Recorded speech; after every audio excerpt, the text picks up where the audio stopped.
I invited Duncan Stroik on with us, who is a architect who's done many projects across America.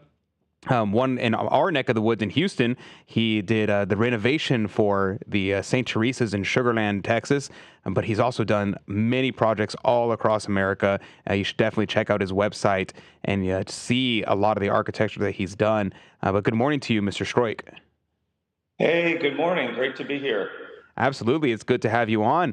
Now, it's very interesting, this whole situation with the modern architecture, and many people struggle to articulate why we should prefer classical architecture. So give us a rundown here. What is classical architecture and why should people learn to love it?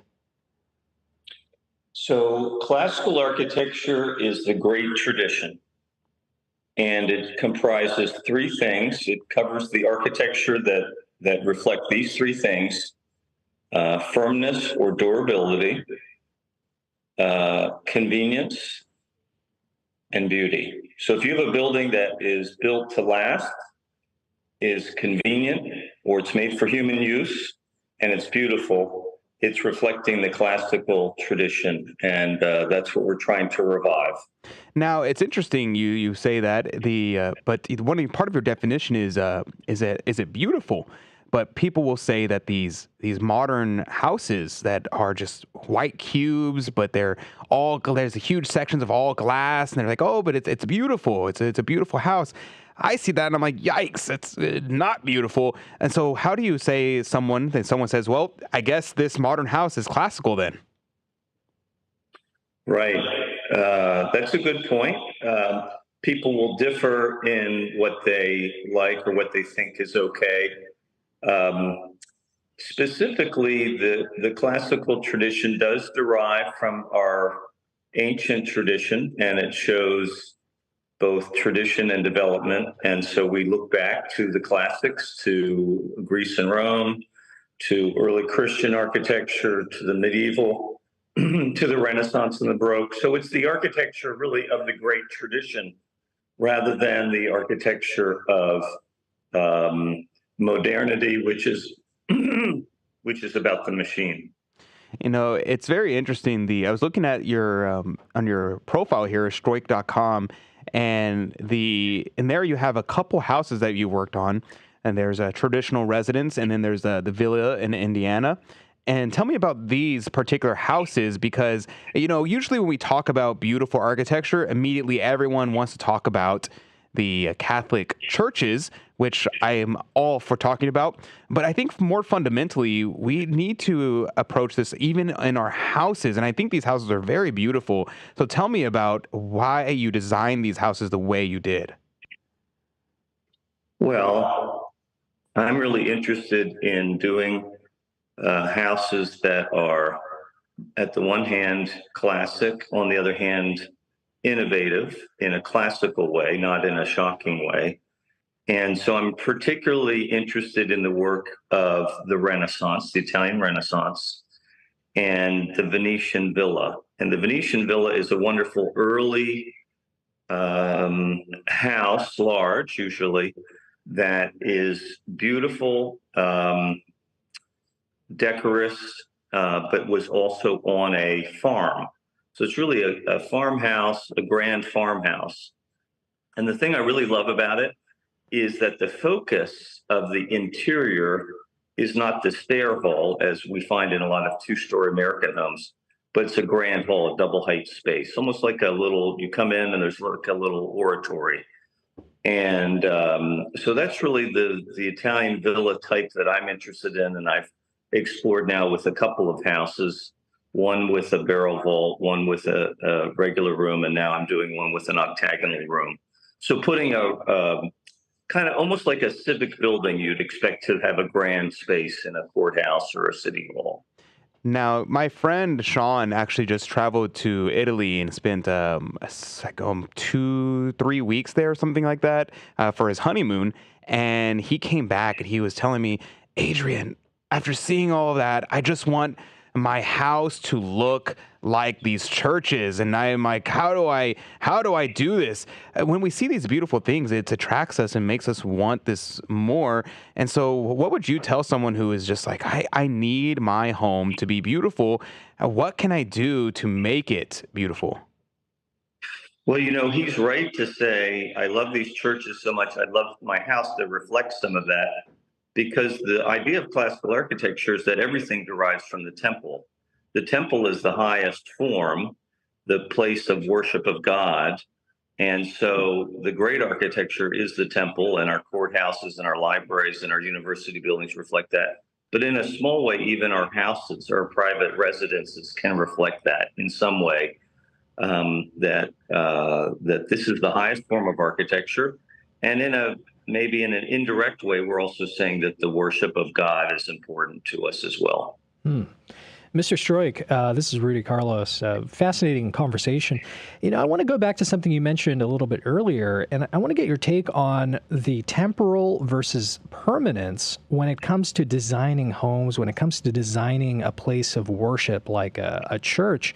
Can you talk a little bit about the difference there? And was there a correlation between the temporal with like things like the rise of atheism, or maybe after the revolution, that we started to see that these buildings start becoming a little bit less permanent and more seeming of the time? Well, that's a good point, actually, because the idea of durability is the idea of permanence. And you could say, when we had to build buildings more permanently, we built them better, not only in their construction, but in their aesthetic. And as we care about longevity, we start caring more about beauty. But it's true, we are a very modern culture, the whole world is, but especially the US, and we're all about what's efficient and effective and what works for me, as opposed to thinking about a legacy, thinking about these buildings as a legacy that we hand down to our children or even to other people, that we're doing something that is magnificent and that is permanent for the future. And as we start thinking about that, now the downside is we have to think more about durability and permanence rather than quantity or materialism. It's less about having all the stuff, but having maybe a smaller house that's better built than a bigger house that's poorly built, and getting away from this throwaway culture that you can understand it with a car or a washing machine or some other things, but our buildings should be thought of as permanent, to last for 100, 200 years, for their community, for our families, and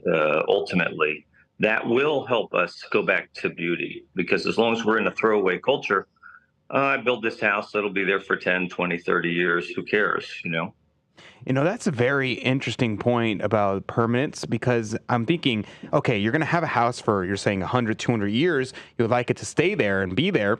Then what about the idea of fads, these fads in architecture that come and go? How can you have a house that lasts 200 years if it's dated by its structural style, whereas these classical things seem to be more permanent, seem to have more long-lasting love and beauty? That's an excellent point. Now, it's normal to human nature to want to change and to have the latest style and so on, and we do that with our clothing and our summer wear or tennis shoes.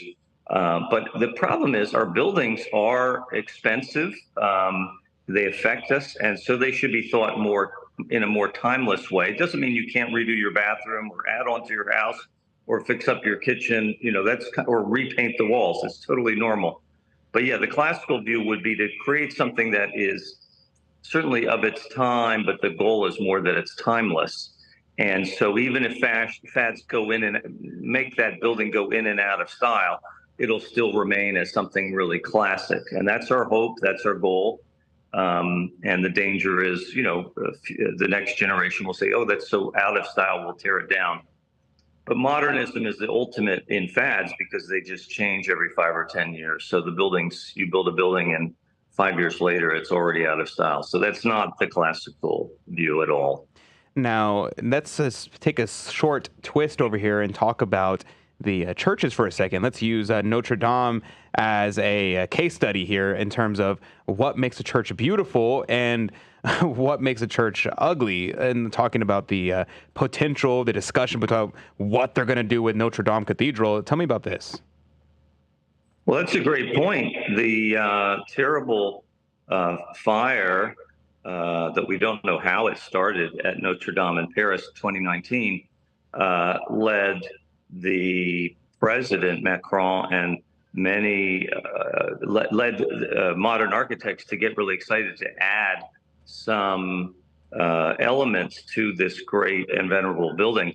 And, a spire out of glass, something out of titanium, something that didn't really fit, something that was an expression of they said of today, but it's really an expression, a personal expression. And the great Gothic cathedral is not a personal expression of the original architect or the architects later, but it is something bigger than that, expression of faith, expression of the community. And so fortunately, in spite of all the architects wanting to add on, I would say even wreck this great masterpiece, the people of Paris and of France said, no, we want it to be rebuilt exactly what it was. This is a classic, rebuild it. And fortunately, Macron and other people listened to them. And that's what they're doing right now. They're trying to rebuild Notre Dame, the roof and the spire, as close to the way it was before it burned down. And that's very exciting. Yes, I'm very excited about that. The sad thing, though, I don't know if you saw the potential altar they want to put in instead, and it is saddeningly simple, but I don't think, have you seen that? Well, this is a good point, that at the same time that the people spoke up and said, no, we don't want a modernist a roof on our building. We don't want a swimming pool. We don't want you to get rid of the stonework and the gargoyles and the beautiful crockets and spires. At the same time, the archdiocese, under the previous bishop, said, well, but we're going to redo the interior in some subtle ways, and we're just going to be more experimental. So it's very strange that the church would take a different tack than the government, which is a secular, almost you could say, if not neutral, almost anti-religious government. That the church is doing what the modern architects want to do in the areas that they can, which are the altars and some of the side chapels and so on. It's very sad. It is very sad. There have been a number of letters written to the public and to the archdiocese by French intellectuals decrying this. So there has been an outcry, but it's not as noticeable as putting a restaurant on the roof of Notre Dame. It's not as shocking to the common person. Praise be to God. But I think, unfortunately, it is a disrespect for what's there and a disrespect for the building. Amen. Amen. We are out of time, Mr. Stroik. Check out his website, stroik.com. I may have to reach out to him whenever I want to build my house. But God bless you. God love you, Mr. Stroik. Thank you so much. Have a wonderful And that's day. to do it. We're going into Fear and Trembling after this.